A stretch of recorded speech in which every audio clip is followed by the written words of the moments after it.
the shoreline of Maui's Wailea Beach at the luxurious Fairmont Hotel. Sallie Mae executives and more than 100 of its employees are on a 5-day paid trip, celebrating a record year, $5 billion in student loans to 374,000 borrowers. We confronted Sallie Mae CEO Ray Quinlan. Okay. We'd love to talk to you about what you guys are doing here. I'd be perfectly happy to talk to you. I'm late for a meeting. Quinlan says this is an annual sales meeting, and while they didn't pay for employees' families to attend, We said, hey, look, Maui's a pretty nice spot, and so if you wanted to stay extra days, or you wanted to bring family, it's on you. but while employees of one of the nation's largest private student loan companies enjoy the pretty nice spot, many of the students Sallie Mae has lent to find themselves in a desperate one. What is your actual balance right now? $304,000. That's a mortgage for most people. I try not to think about it too much because when I do, I find it hard to breathe. Working mother Paige McDaniel used a Sallie Mae government loan 20 years ago to pay for her business degree. 6 years later, the company offered her a private loan for her master's with a higher variable interest rate. When the bill came, she couldn't make the $1,500 a month payments. McDaniel was hopeful she could work out a plan with Sallie Mae.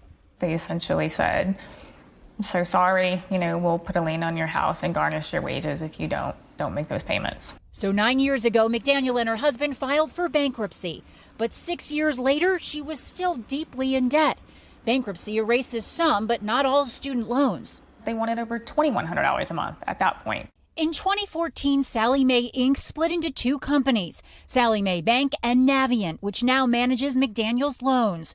Both are currently being sued by the Attorney General of Illinois, accusing them of deceptive subprime lending, a failure to offer proper repayment options, and faulty collection practices. Navient denies the allegations. Sallie Mae Bank is seeking to dismiss the suit, saying in a statement in part, "We believe Navient, a separate and independent company from Sallie Mae, is responsible for all liabilities that are at issue." The current Sallie Mae Bank says it wasn't making loans when Paige took hers, but yet its website boasts helping America pay for college for more than 40 years. Back in Hawaii, Quinlan defends company practices. Did you guys give any consideration to the optics of this, to how a student who might be struggling may see a bunch of executives in Hawaii with their families as sort of Having an annual planning session and recognition of accomplishments for our sales force has been something that has been done, I'm going to say, since the company was founded in 1972. And it's recognition of the hard work, but it's an important piece of planning. I think we're done. But McDaniel's struggle far from done. She's hired an attorney to argue bankruptcy should have cleared her debt because it was a private loan. It's not just my generation, it affects my children. How am I going to send them to college? A common question at the heart of a crisis. Katie Beck, NBC News, Maui. Hey, NBC News fans, thanks for checking out our YouTube channel. Subscribe by clicking on that button down here and click on any of the videos over here to watch the latest interviews, show highlights, and digital exclusives. Thanks for watching.